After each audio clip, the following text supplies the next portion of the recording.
கோவையில் நள்ளிரவில் ரணகளம் காவல் நிலையத்தை முற்றுகையிட்ட கரூர் கும்பல் போலீசார் தடியடி.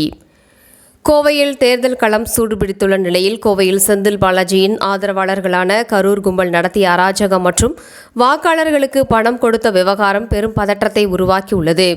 கோவை தெற்கு தொகுதியில் வாக்காளர்களுக்கு 5000 பணம் பட்டுவாடா செய்த செந்தில் பாலாஜியின் ஆதரவாளர்களை அதிமுக மற்றும் பாஜக தொண்டர்கள் கையும் களவுமாக பிடித்தனர். பிடிபட்டவரிடமிருந்து லட்சக்கணக்கான ரூபாய் ரொக்க பணம் பறிமுதல் செய்யப்பட்டது. இதையடுத்து அவர்கள் கோவை ராமநாதபுரம் காவல் நிலையத்தில் ஒப்படைக்கப்பட்டனர். திமுக பொறுப்பாளர் செந்தில் கார்த்திகேயன் தலைமையில் வந்த கரூர் கும்பல் பிடிபட்ட குற்றவாளிகளை வலுக்கட்டாயமாக மீட்டு செல்ல முயன்றது. அப்போது போலீசாருக்கும் அடியாட்களுக்கும் இடையே கடும் தள்ளுமுள்ளு ஏற்பட்டது. ஒரு கட்டத்தில் போலீசாரையே தாக்க முயன்ற கரூர் கும்பலை ஒடுக்க காவல்துறையினர் அதிரடியாக தடியடி நடத்தி அவர்களை கலைத்தனர். மேலும் சம்பவத்தின் பின்னணியில் கோவை மாவட்ட ஆட்சியர் பவன்குமார் மற்றும் மாநகர காவல் ஆணையாளர் கண்ணன் ஆகியோரின் மெத்தன போக்கு அல்லது மறைமுக ஆதரவு இருப்பதாக குற்றச்சாட்டுகள் எழுந்துள்ளன.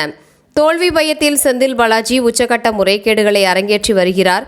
கரூரிலிருந்து அடியாட்களை இறக்கி தேர்தலை நிறுத்த சதி நடக்கிறது என்றும் அதிமுக வேட்பாளர் அம்மன் கே அர்ஜுனன் கடும் குற்றச்சாட்டு. மேலும் காவல் நிலையத்திற்குள் புகுந்த திமுக வழக்கறிஞர்கள் பிடிபட்டவரிடம் அதிமுகவினர் எங்களை தாக்கினார்கள் என்றும் பொய் புகார் எழுதி வாங்க முயன்றனர்.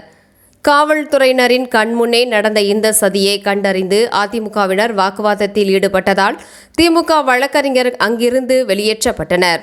தேர்தல் ஆணையத்தின் கட்டுப்பாட்டில் உள்ள கோவையில் ஆளுங்கட்சியின் அராஜகம் உச்சகட்டத்தை எட்டியிருப்பது ஜனநாயக ஆர்வலர்களை அதிர்ச்சியில் ஆழ்த்தியுள்ளது. இந்த சம்பவம் காரணமாக கோவை ராமநாதபுரம் பகுதி முழுவதும் பலத்த போலீஸ் பாதுகாப்பு போடப்பட்டுள்ளது.